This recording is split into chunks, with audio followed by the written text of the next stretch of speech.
Assalamualaikum warahmatullahi wabarakatuh. Selamat pagi anak-anak. Kita bertemu lagi dalam pembelajaran jarak jauh. Pagi ini kita akan belajar tentang materi mengidentifikasi cerita fantasi. Mengidentifikasi unsur cerita fantasi ya untuk kelas 7 SMP atau madrasah sanawiyah.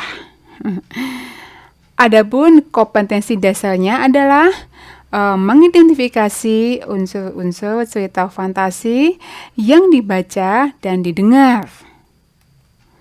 Adapun tujuan pembelajarannya adalah siswa dapat mengidentifikasi unsur cerita fantasi.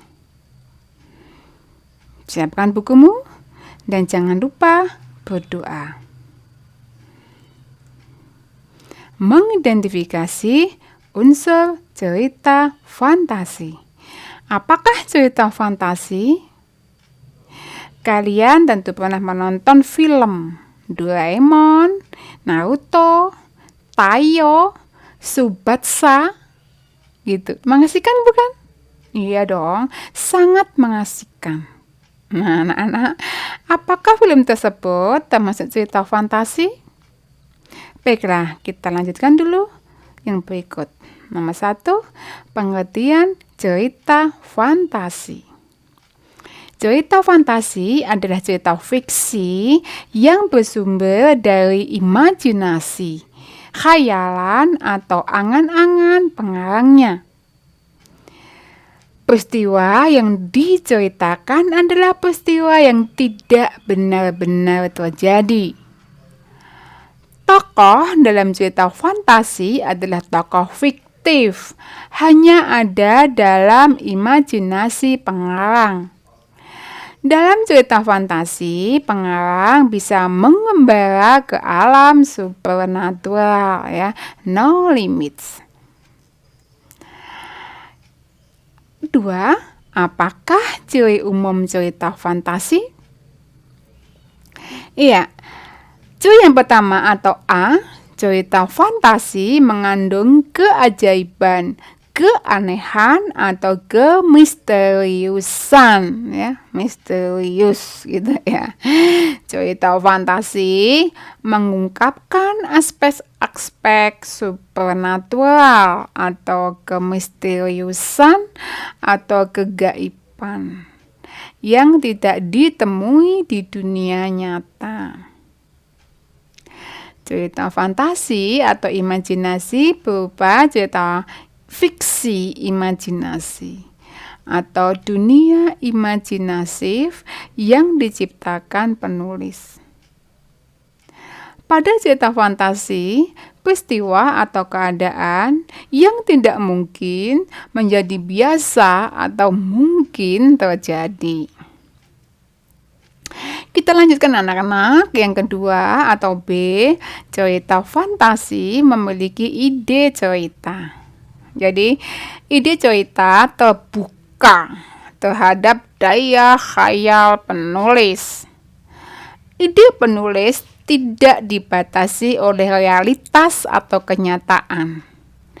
Ide cerita juga berupa irisan dunia nyata dan dunia khayal yang diciptakan pengarang. Ide cerita bersifat sederhana tetapi mampu menciptakan pesan yang menarik. Tema cerita fantasi adalah gaib, supernatural, atau futuristik. Ciri yang ketiga atau C, bahwa cerita fantasi itu menggunakan latar lintas ruang dan waktu. Peristiwa yang dialami tokoh terjadi pada dua latar, yaitu latar yang ada dalam kehidupan sehari-hari dan latar yang tidak ada dalam kehidupan sehari-hari. Alur dan latar cerita imajinasi memiliki kekhasan. Rangkaian peristiwa cerita imajinasi menggunakan berbagai latar belakang yang menerobos dimensi ruang dan waktu. Jalinan peristiwa pada cerita imajinasi berpindah-pindah dari berbagai latar yang melintasi ruang dan waktu. Ciri yang keempat atau D, tokoh dalam cerita imajinasi unik atau memiliki kesaktian. Tokoh dalam cerita imajinasi biasanya unik dan tidak ada dalam kehidupan sehari-hari. Tokoh cerita memiliki kesaktian tertentu. Tokoh mengalami peristiwa misterius yang tidak terjadi pada kehidupan sehari-hari. Tokoh mengalami kejadian dalam berbagai ruang dan waktu. Ciri yang kelima atau E, cerita imajinasi bersifat fiksi. Ya, cerita imajinasi bersifat fiksi, bukan kejadian nyata. Cerita imajinasi dapat diilhami oleh latar nyata atau objek dalam kehidupan sehari-hari, tetapi diberi unsur khayalan. Imajinasi yang digunakan penulis harus sesuai dengan observasi yang telah dilakukannya. Yang terakhir yaitu bahasa. Penggunaan sinonim dengan emosi yang kuat dan variasi kata cukup menonjol. Bahasa yang digunakan variatif, ekspresif, dan menggunakan ragam percakapan sehari-hari, ya, bukan formal. Baiklah anak-anak, kita lanjutkan mengidentifikasi jenis cerita fantasi. Berdasarkan latar cerita fantasi dibedakan menjadi 3 kategori, yaitu latar lintas waktu masa lampau, latar waktu sejaman, dan latar lintas waktu futuristik atau masa yang akan datang. Nah, anak-anakku, apakah latar lintas waktu masa lampau? Latar lintas waktu masa lampau. Cerita imajinasi terjadi pada masa lampau. Ya, cerita imajinasi ini ditulis pada zaman kerajaan atau sebelum ada pergerakan nasional. Tokoh dan latar cerita menggunakan nama pada zaman dahulu.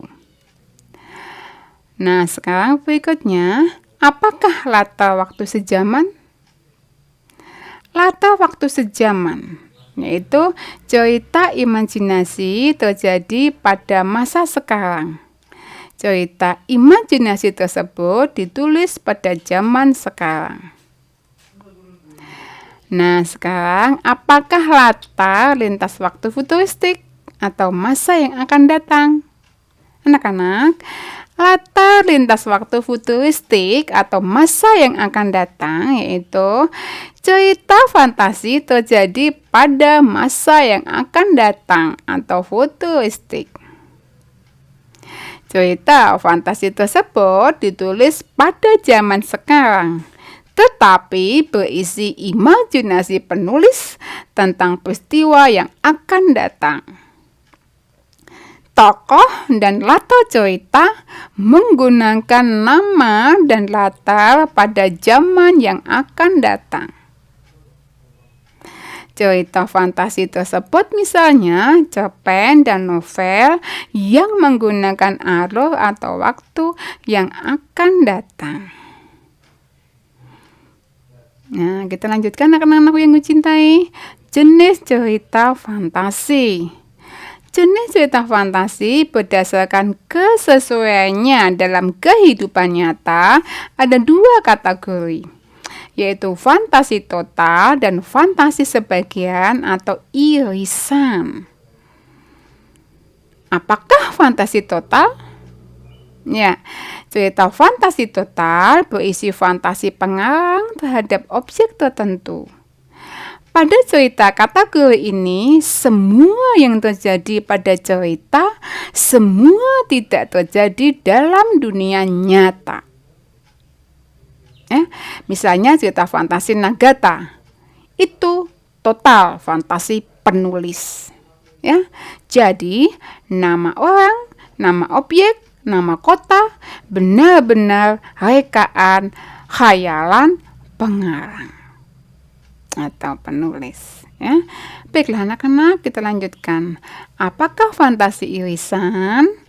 Cerita fantasi irisan yaitu cerita fantasi yang mengungkapkan fantasi, tetapi masih menggunakan nama-nama dalam kehidupan nyata.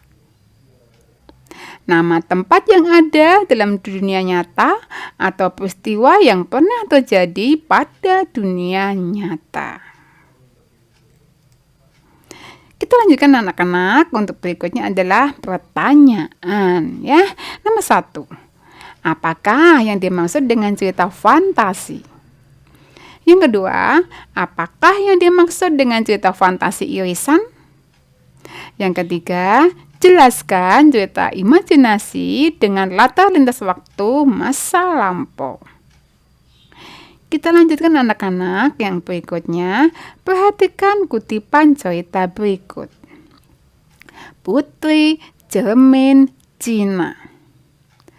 Sebuah negeri di Jambi terdapat raja yang adil dan bijaksana. Raja tersebut bernama Sultan Mambang Matahari. Raja tersebut dikaruniai 2 orang anak. Seorang anak laki-laki yang bernama Tuan Muda Selat berwajah rupawan tetapi memiliki sifat ceroboh. Anak kedua seorang perempuan yang bernama Putri Cermin Cina. Selain berparas menawan, ia seorang yang baik, tulus, dan penyayang. Putri Cermin Cina beranjak dewasa. Suatu hari sang putri dilamar Tuan Muda Senaning.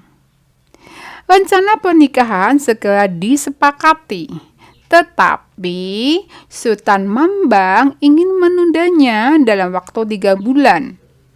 Sultan Mambang akan pergi berlayar, berniaga ke negeri orang. Tentu juga untuk mempersiapkan kebutuhan pesta pernikahan Putri Cermin Cina nanti. Cerita ini dikutip dari Lia Nuralia dan Imanuddin, Putri Cermin Cina, dalam cerita rakyat Nusantara 34 Provinsi Bandung. Ruang Kata, Imprin, Kawan Pustaka 2017. Pertanyaannya untuk anak-anakku tercinta, tentukan jenis cerita Putri Cermin Cina berdasarkan latar ceritanya. Sebutkan ciri-ciri cerita fantasi yang ada dalam cerita Putri Cermin Cina. Kerjakan di kertas folio, beri keterangan nama dan kelas, kemudian dikumpulkan sesuai jadwal pengumpulan tugas. Selamat mengerjakan. Alhamdulillah sudah selesai materi kita hari ini. Sampai jumpa pada pertemuan berikutnya. Jangan lupa baca, dan suka membaca untuk memperluas wawasan kalian. Tetap jaga kesehatan, tetap semangat. Assalamualaikum warahmatullahi wabarakatuh.